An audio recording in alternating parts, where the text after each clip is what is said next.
Hey, what's going on, everybody? It's me, Odio, and I'm here today to do a Blu-ray review for you of Justice League Dark. Yes, it's in the DC animated universe. It's kind of the one that ended that whole universe over there, but I mean, it was hadn't watched it in a while, dug it out the other day. Let's get into it here.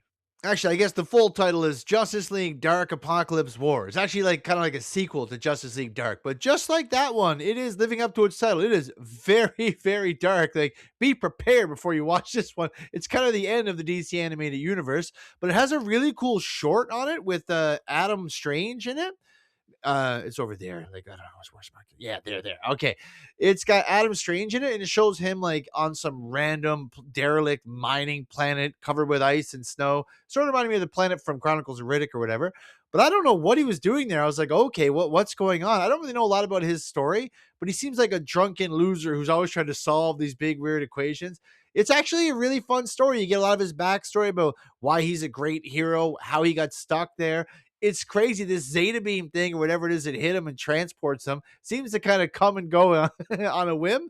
But anyway, the miners think he's some kind of a loser drunk, but then there's a big horde of bug infestation that comes trying to kill everyone, and Adam Strange has to show his true colors. It was awesome. It was a really cool little short, and I just had a great time watching it. Didn't know it was included on there. I don't know if I'd even watched it last time I checked out the disc, but I have now. And let me tell you, it's a great addition.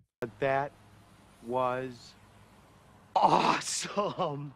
But anyway, back to the main event, the Justice League Dark Apokolips War. And obviously they call it that because we're going to be seeing Darkseid and Apokolips, and yeah, they're going to be at war with Earth. So all the heroes are trying to fight off. It opens up. It's actually super exciting. I was like all optimistic. It's like Superman and the Justice League all form this plan. They're going to go attack Darkseid. They're going to destroy Apokolips before it comes and destroys Earth. I was like, oh, all right, we're going to get some battles. Well, we don't really, because we learned really early on that Darkseid can see everything through Cyborg. Oh, God. I was like, oh, no. So they make a whole plan to go and attack, and obviously Darkseid's watching the whole thing. And it's really cool. He has a new type of parademon. It's a paradoom?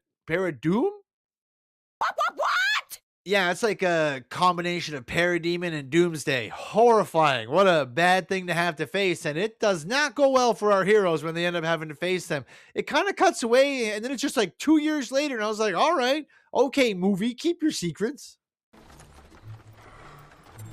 All right, then, keep your secrets. But we come back to Constantine, and the movie had kind of opened up with Constantine hanging out with, oh my God, what's her name? The wizard chick, Zatanna. Yeah, so he's hanging out with Zatanna. They're together, and they're on the watchtower, and they're part of the big mission at the beginning, and it all apparently goes to shit real hard. And let me tell you, you get the backstory on all that. And Constantine's sitting around with Etrigan just drinking away. Now, Etrigan used to have a second part to him, Jason Blood, but they got torn apart in, I think it was Justice League Dark, so now he just drinks and doesn't want to fight or do anything. But he's a super powerful warrior, so he'd actually be helpful to have. Just like with Justice League Dark, Constantine is in this a lot, and he's done really well. His character is a lot of fun. He's definitely the most fun character with the most of an arc. He goes from like being a drunken loser to a hero who's willing to sacrifice himself. He has a lot of funny lines. At one part, they run into the Suicide Squad, and he's like, "Oh no, it's my ex," and they're like, "Oh, you dated Harley?" He's like, "What? I'm not insane." And King Shark looks and's like, I died. I was like, "Oh, well, I guess less crazy than Harley."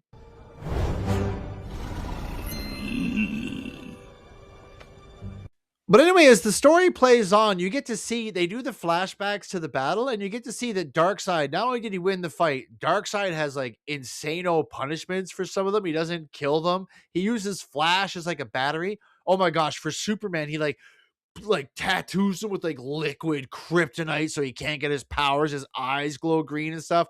It was wild. Superman has a crazy arc. And you see like Wonder Woman gets her arm ripped off. Shazam gets his leg ripped off.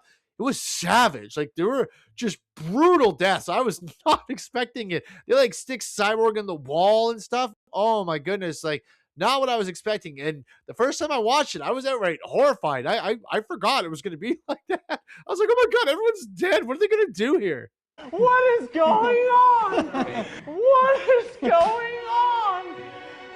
A very cool villain turn though, because Darkseid like mind melds or whatever to Batman, and Batman's like sitting in the Mobius chair or whatever. It's really cool. You know when Owlman is in the other one, he's like an evil Batman. It reminded me of that right away.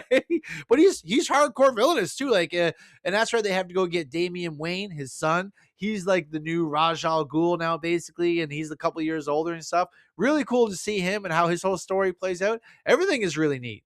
But yeah, a big part of it is just these paradooms are destroying Earth, and now Batman's got this plan. They're using these big beam things to kind of suck Earth dry. Reminded me of Man of Steel, like remember the big world change engine things? It look like that, except they're sucking all the lava out. Oh, you get to see Darkseid go destroy Oa too. He just like dumps a pile of lava, murders all the Green Lanterns. Holy shit! I was like, okay, calm down, but we don't. You need to kill everybody horribly, but it does need to.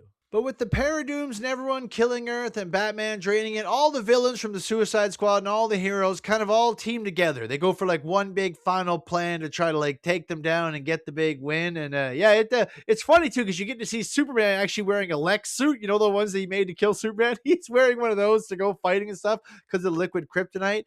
And the big thing is, which I didn't touch on yet, is Raven is still alive. Now, obviously, she has her dad Trigon stuck in her head. He's one of the old. If you know DC Comics, he's an old god, and Darkseid is a new god. Meet the new boss, same as the old boss. And we do get quite the fight of an old god versus new god when you get Trigon gets out and gets a body. I think he's in Superman and stuff at one point. It's really cool. He's awesome. You get to see him come out. He's fighting, and Darkseid's like, who the hell is this? And he shoots his eye beams, but Trigon has like multiple levels of eye beams. It's like, haha, you've been beaten, sir. It was awesome to see them fighting. And speaking of awesome fights, we cannot forget that Batman versus Damian Wayne Robin. Oh, it's really good later on. They know each other's moves because Batman obviously trained him, but now he's older and he's also been with the League of Assassins. Really cool fight sequence they get going on there. And when Superman finally gets out at the end, I got to tell you, we get the most psycho Superman, I think. I'm calling him Psycho Superman. He's just attacking Darkseid like a savage. He finally gets his powers back and stuff. Oh, man. No, the whole ending, like the final fight is like 20 minutes long. It's great. They keep going and going and going and going and going. I mean, and there are some jokes and a bit of levity in this, but really overall, this is a horror story. Like everyone's getting killed, taken down, destroyed. You get to see, I mean, pretty much every DC character that's left shows up. You get Swamp Thing popping in there. Like I said, Harley, the Suicide Squad. Oh, Captain Boomerang is in there. Everyone's self-sacrificing. Even the villains are heroes in this. It's really great. You do get great moments for everybody, and you get a lot of like final moments for a lot of people in crazy, horrible ways. And obviously, it's all because of, yes, that's right, the Flashpoint paradox that Flash did to save his mom a long time ago. That's what created this universe. Technically, he's what caused all of this. So that's kind of where the movie goes. I mean, it ends in like they kind of win or sort of. I don't know. It goes. It's a pretty crazy ending. One of the most nutso endings in any DC comic movie I've seen. And it's right. It's cool because you see Constantine pretty much say to Flash, like, you know what you got to do, buddy.